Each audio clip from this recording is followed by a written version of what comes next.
আসসালামু আলাইকুম। আজকে আমরা খুব একটা গুরুত্বপূর্ণ বিষয় নিয়ে আলোচনা করব। আমরা সবাই জানি যে বিদেশে যাইতে হলে স্টুডেন্ট ভিসায় তখন কিন্তু আমাদের একটা ব্যাংক স্টেটমেন্ট লাগে।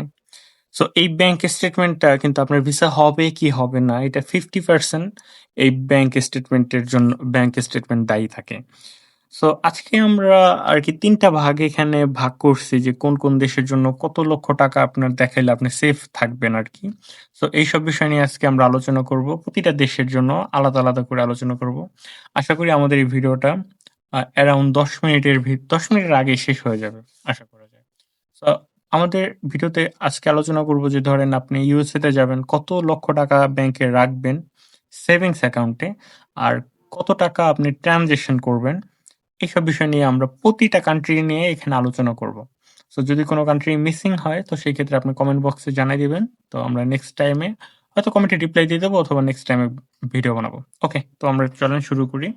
সর্বপ্রথম দেখি আমরা ইউএসএ, যার মানে হলো গিয়ে কি আমেরিকাতে।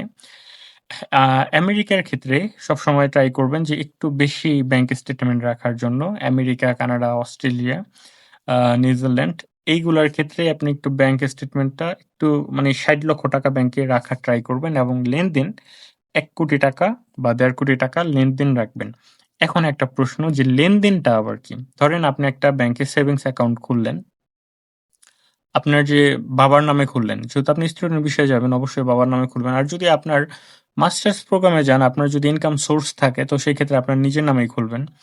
সো বাবার নামে যখন খুলবেন আ তখনই আপনার সেভিংস অ্যাকাউন্টটা খুলবেন। খোলার পরে ওই ব্যাংকে আপনার অনেকে দেখা যায় কি লোন নেয়। ব্যাংকের থেকে লোন নেয়। যে ৳৬০,০০,০০০ আমরা হলো ৩ মাসে বা ৬ মাসের জন্য লোন দেন। সো এই লোনটা পর্যন্তই কিন্তু সীমাবদ্ধ না। আপনার কিন্তু ট্রান্সেকশনটা করতে হবে। ট্রান্সেকশন বলতে ধরেন হুট করে টাকা হট করে একসাথে ৳৬০,০০,০০০ ঢুকাইলেন। কোন ট্রান্সেকশন নাই। তো ওই এম্বাসি তো বলবেই যে এটা আসলে ফেক। সো যাই হোক, আমরা একটু করে আগাই, তারপরে কথা বলি। আমরা ১ নাম্বারে দেখতেছি ইউএসএ। এখানে তো বললাম ৳৬০,০০,০০০ রাখবেন, ৳১,০০,০০,০০০ ট্রান্সেকশন। কানাডার ক্ষেত্রেও ঠিক সেম। তবে ইউএসএ এবং কানাডার ক্ষেত্রে বর্তমানে দেখা যায় ভিসা হয় না বললেই চলে। তবে ওই যে স্যাট এক্সাম অনেকে দেয়, দেওয়াতে আপনার ইউএসএ তে যায় অনেকে স্কলারশিপে। সো আমি এখন বলব যে ২০২৬ এ আইসা ইউএসএ বা কানাডা বা অস্ট্রেলিয়াতে না ট্রাই করে অন্য কোথাও যদি ট্রাই করা যায় তাহলে সেটা সবচাইতে ভালো হয়।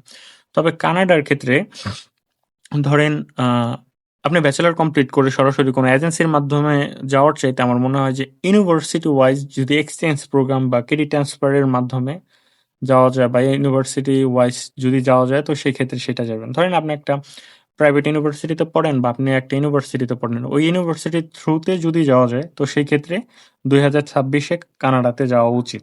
আদারওয়াইজ যাওয়া উচিত না। কারণ কানাডার ক্ষেত্রে আপনার মানুষজনের অনেক প্রতারণার শিকার হইছে। ফেক ভিসা করছে, এটা করছে, ওটা করছে। সো যাই হোক, আর অস্ট্রেলিয়ার ক্ষেত্রে এটা তো জানেনই। এটা আপনার টপ র‍্যাংক পজিশনে চলে গেছিল। মানে বাংলাদেশে এত ভিসা হইছে অস্ট্রেলিয়াতে। বর্তমানে এটার রেশিওটা একটু আরকি কম। সো তবুও যদি কারো যদি স্টাডি গ্যাপ না থাকে, আর যদি আপনার আইএলটিএস স্কোর ভালো থাকে লাইক 6.5, 6 হলেও সমস্যা নেই। কিছু আছে ইউনিভার্সিটি যেখানে যাওয়া যায়। আর ব্যাংকে যদি আপনি ৳৬০,০০,০০০ রাখতে পারেন তাহলে আপনি বলতে পারেন যে সেফ জোনে আছেন। তাও রিজেক্ট হইতে পারে বলা যায় না। নিউজিল্যান্ড এটা তো ইউরোপের ভিতরে ৳৬০,০০,০০০ রাখার ট্রাই করবেন। কমই যদি একটু হয় ৳৫-৬ লাখ তাও সমস্যা নাই। আর যে ব্যাংকের যে লেনদেন আছে সেটা আপনি ৳১,০০,০০,০০০ রাখবেন। আর ইউকে, ইউকে বলতে আমরা তো বুঝি লন্ডন।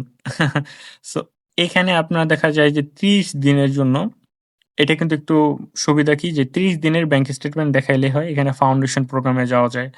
এখানে অনেক সুযোগ সুবিধা আছে। হুম? ইউকেতে তবে আপনার টিউশন ফিটা মানে কি বলবো দুনিয়ার টিউশন ফি। সো ডিরেক্ট যদি যারা হলো ব্যাচেলরে যাবেন, বাবার যদি হাজার মানে শত কোটি টাকা থাকে তাহলে আপনি ইউকেতে যায়েন পড়তে। ফাউন্ডেশন প্রোগ্রাম বা ব্যাচেলর প্রোগ্রাম যা আছে সবকিছু মিলে আপনি করতে পারেন ইউকেতে। সো এখানে আপনার ওই যে ৳৬০,০০,০০০ বা ৳৭০,০০,০০০ যদি রাখেন আর ট্রানজিশন ৳১,০০,০০,০০০ রাখেন ৩০ দিনের জন্য। রাখলেই হয়ে যাবে। আয়ারল্যান্ডের ক্ষেত্রে আপনার ৳৫০,০০,০০০ রাখলেই হয়। সুইজারল্যান্ড আর জাপান এগুলো এই ৩ টা দেশের জন্য আপনার ৳৫০,০০,০০০, ৳১,০০,০০,০০০ ট্রান্সেকশন করলেই হয়।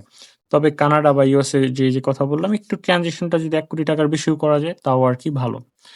সো যাই হোক, এটা ছিল আমাদের মানে হাই কোয়ালিটির যে দেশগুলো ওইগুলো। এখন আমরা একটা আসি একটু লো কোয়ালিটির, ওইটার চাইতে একটু লো কোয়ালিটির।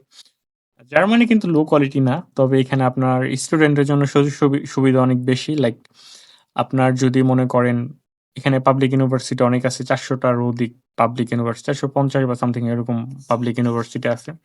সেখানে স্কলারশিপ নিয়ে যাওয়া যায়। তবে জার্মানি যদি কেউ যান, ব্যাংক স্টেটমেন্ট অবশ্যই 40 লাখের প্লাস রাখবেন, প্লাস আইএলসটা করবেন, আইএলসে 6.5 রাখবেন এবং জার্মানি ল্যাঙ্গুয়েজ শিখবেন, সবচেয়ে ভালো হবে। ফ্রান্সের ক্ষেত্রে যেহেতু এটা ইউরোপের ভিতরে, Germany, France, Italy, Hungary, Poland, তারপর ফিনল্যান্ড, লিথুনিয়া, ডেনমার্ক, এইখানে যা আছে সবগুলো ইটালি, মানে কি বলে ইটালি, ইউরোপের ভিতরে। সো আমাদের ইউরোপের কথা বললেই আসলে ইটালির কথা মনে পড়ে।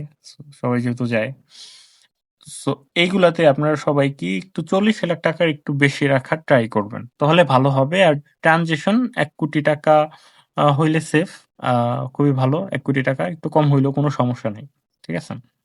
আর একটু যদি আমি বলি, এই ডেনমার্কের ক্ষেত্রে আপনি হলো কিছু কিছু সময় দেখা যায় স্পাউস নিয়ে যাওয়া যায়। স্পাউস মানে কি তো বোঝেন, আপনার যে ধরেন স্ত্রী আছে বা হাজব্যান্ড ওয়াইফ আছে, এদেরকে নিয়ে হলো আপনি যাবেন। তো সেই ক্ষেত্রে কিন্তু আপনার ব্যাংকের যে স্টেটমেন্ট আছে, মানে ব্যাংকের যেই সেভিংস অ্যাকাউন্টে টাকা রাখবেন আপনার 70 লক্ষ টাকার মতো, আর হইলো আপনার লেনদেন করবেন 1.5 কোটি টাকার মতো, তাহলে মনে করেন আপনি স্পাউস নিয়ে ওইখানে যে সার্ভাইভ করতে পারবেন, এটা তো তাকে প্রুফ করতে হবে। সো এই ব্যাংকের যে আসলে স্টেটমেন্ট বা সেভিংস অ্যাকাউন্ট আপনার আছে, এটা হলো আপনার ফাইন্যান্সিয়ালি প্রুফ, আপনি কতটা সাস্টেনেবল বিদেশে পড়তে যাওয়ার জন্য, এটা আর কি এখানে প্রুফ দিবেন আর কি, ঠিক আছে। সো যাই হোক, এটাই। আর এরপরে আমরা আসি আরেকটু কম বাজেটে। কম, যদি আপনি ব্যাংকে স্টেটমেন্ট নিতে চান, সেক্ষেত্রে আপনি কি করবেন, মানে ব্যাংকে সেভিংস অ্যাকাউন্টে টাকা রাখতে গেলে 10 থেকে 30 লক্ষ টাকার ভিতরে মালয়েশিয়াটা বলবো। তবে মালয়েশিয়ার ভিতরে আপনি একটু খেয়াল রাখবেন যে কিছু কিছু ইউনিভার্সিটি আছে, ওইগুলোতে আপনার হলো ধরেন ডিরেক্ট কানাডাতে এক্সচেঞ্জ করা যায়, বা আমেরিকাতে এক্সচেঞ্জ, মানে এক্সচেঞ্জ বলতে আপনার ক্রেডিট ট্রান্সফার করে ওই দেশে যাওয়া যায়। সো ওই সব ইউনিভার্সিটিতে কিন্তু আপনার আইএলটিএস রিকোয়ারমেন্টও বেশি, আবার যে ব্যাংকের যে সেভিংস অ্যাকাউন্ট ওটার রিকোয়ারমেন্ট বেশি। কারণ ওই ছেলেটাই তো in the future after 2 year or 1 ইয়ার তারা কিন্তু আমেরিকাতে যাবে বা ইউএসএ তে যাবে। সো অবশ্যই তার কিন্তু ওই ক্ষেত্রে ব্যাংকের যে সেভিংস অ্যাকাউন্টটা বেশি রাখা উচিত। সেটা হয়তো বুঝতে পারছেন। আবার ধরেন যে ইউনিভার্সিটি আছে যেগুলাতে আপনার ক্রেডিট ট্রান্সফার করা যায় না, সো ওইগুলাতে আপনার হলো গিয়ে কি অ্যারাউন্ড 20 লক্ষ টাকা রাখলেই অনেক বেশি সেফ থাকবেন। তুর্কির ক্ষেত্রেও সেম, 20 লক্ষ টাকা রাখবেন। তুর্কির ক্ষেত্রে সবচাইতে ভালো হলো অনেকে মেডিকেল নিয়ে পড়তে যায় ওখানে। তারপরে আপনার ট্যুরিজম অ্যান্ড হসপিটালিটি ম্যানেজমেন্ট তো খুবই কমন। বিশেষ করে গ্রিক সাইপ্রাসে ট্যুরিজম অ্যান্ড হসপিটালিটি ম্যানেজমেন্ট নিয়ে তো অনেক যাইতেছে এখন বর্তমানে। কি বলবো, তো একদম মানে বাংলাদেশ মনে হয় যে পুরাই একদম এরকম একটা অবস্থা হয়েছে, ওর সবাই মনে হয় চলে গেছে, এরকম মনে হইলো। সো এখানে যাওয়ার পরে আসলে স্টুডেন্টরা খুব, যে আমি যেটা বলি এটা সত্যিই বলি, স্টুডেন্টরা আসলে খুবই কমপ্লিকেটেড সিচুয়েশন ফেস করে। দেখা যায় যে তারা পার্ট টাইম জব করার পাশাপাশি কাজের ক্ষেত্রে একটা ঝামেলা পোহায় প্রথম কিছু 1-2টা বছর। তারপর আসলে এটা ঠিক হয়ে যায়, অ্যাডাপ্ট করতে পারে। অনেক কষ্ট হয় প্রথমে গ্রিক সাইপ্রাসে। আর গ্রিক সাইপ্রাস থেকে আবার ইউরোপে যাওয়াটাও আসলে অনেক সময় দুষ্কর হয়ে পড়ে। এই বিষয়গুলো আপনি খেয়াল রাখবেন। ও আরেকটা জিনিস, সেটা হলো গ্রিক সাইপ্রাস কিন্তু একটা আছে গ্রিক সাইপ্রাস আর একটা হলো তুর্কি সাইপ্রাস। সো এটা একটু ইনফর্ম হয়ে নেবেন যে আপনি কোনটায় যাবেন। অনেকে দেখতে পারে যে ঠেলে মিলে আবার তুর্কি সাইপ্রাসে দিয়ে গ্রিক সাইপ্রাস বললো যে এখান দিয়ে ইউরোপে যাওয়া যায়, এটাও হইতে পারে। তো এটা একটু খেয়াল রাখবেন। তারপরে আমরা আসি মালতা। মালতা তো খুবই জনপ্রিয় এখন সবার জন্য, বাট এরকম অবস্থায় গেছে ধরেন এম্বাসিতে 28 জন পরীক্ষা দিছে, 27 জন রিজেক্ট করে দিছে ভুলভাল ডকুমেন্ট বা উল্টাপুল্টা অনেক কিছু দেওয়ার জন্য। সো মালতার ক্ষেত্রে ব্যাংক স্টেটমেন্ট, সেভিংস অ্যাকাউন্টে টাকা 40 লক্ষ টাকা রাখলে আমার মনে হয় ভালো, যেহেতু ইউরোপের ভিতরে। আর এই পর্তুগাল আর এই যে রোমানিয়া, এই দুটাকে বর্তমানে জীবন থেকে মুছে ফেলেন। কারণ কারণ হলো পর্তুগালের যে এম্বাসি, ওটা হলো আপনার যাইতে হয় ইন্ডিয়াতে। ইন্ডিয়াতে যাওয়ার পরে ওখানে যায় আর কি এম্বাসি ফেস করতে হয়। So this is too much complicated for us. So এটা আপনার আমার মনে হয় যে অ্যাভয়েড করা উচিত। ইন্ডিয়ার ভিসা পাওয়া তো এখন খুবই দুষ্কর হয়ে পড়ছে। সো পর্তুগাল আর রোমানিয়াতে আপনারা অ্যাপ্লাই করেন না যদি সুস্থ থাকতে চান, যদি রিজেক্ট না খাইতে চান, যত হাই প্রোফাইলে হোক। হয়তো একটা হ্যাসেল এর দরকার কি, এর চাইতে মালতা করেন। তারপর অন্য অন্য যে কান্ট্রিগুলো আছে ওগুলো চুজ করে এগুলো করেন। আর এই যে যেটা আছে স্পেনের ক্ষেত্রেও আপনার ভালো। এখানে আইএলটিএস আপনার কত লাগে? 5.5 হইলেই হয়। ব্যাংকে 40 লক্ষ টাকার মতো রাখার ট্রাই করবেন এবং ট্রানজেকশন 1 কোটি টাকা রাখবেন। ইউরোপের ভিতরে যেসব দেশ আছে 1 কোটি টাকার ট্রানজেকশন 40 লাখ বা 50 লাখ টাকা যদি সেভিংসে রাখেন সবচেয়ে নিরাপদ। এবং ফাইনালি যেটা বলবো সেটা হলো গিয়া কি সাউথ কোরিয়া। সো এটা সবাই জানেন যে এটা এশিয়ার ভিতরে। এটাতে খুব ভিসা হয় ভালো বাংলাদেশ থেকে। দেখা যায় এখানে ইপিএ প্রোগ্রাম আছে, ই ভিসা আছে। অনেক সুযোগ সুবিধা আছে এখানে। স্পেশালি বাংলাদেশ থেকে অনেক মানুষ যাইতেছে এখানে।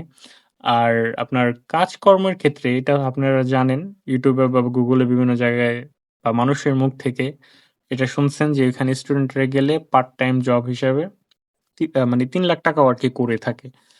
এরকম আছে যারা স্কিল আছে বা যারা হলো আপনার 1 বছর পার করছে তারা 3 লাখ টাকা ইনকাম করে। এটাও এরকম অহরহ আছে।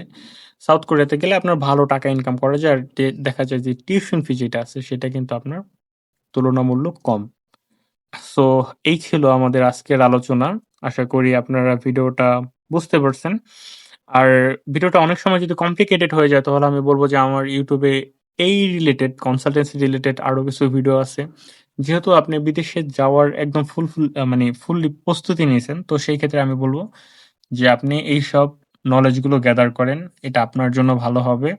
আর যত আপনি নলেজ গ্যাদার করবেন, আপনি তত অপরচুনিটি গুলো একটা করে পাইতে থাকবেন। সো এই পর্যন্তই ছিল আমাদেরই। আর সাউথ কোরিয়াতে যদি কেউ যেতে চায় অ্যাজ এ স্টুডেন্ট, সো সেই ক্ষেত্রে সে আমাকে নক করতে পারে। কমেন্টে লিখেন তারপর। আর এই আমাদের 9M ব্র্যান্ডটাকে আপনার consultancy related and spoken English, how to improve your English speaking এবং কনসালটেন্সি গাইডলাইন দেওয়া হয়। সো আমাদের এখানে আপনার ইংরেজিটা পড়ানো হয়। সো চাইলে আপনি এখানে ভর্তিও হইতে পারেন। সো আজকের জন্য আপনাদের এই পর্যন্তই ছিল। এতক্ষণ পর্যন্ত সাথে থাকার জন্য আপনাদেরকে অনেক অনেক ধন্যবাদ। Thank you so much. আর কথায় যদি কোনো ভুল ত্রুটি হয়ে থাকে অবশ্যই সেটা ক্ষমা দৃষ্টিতে দেখবেন। Thank you.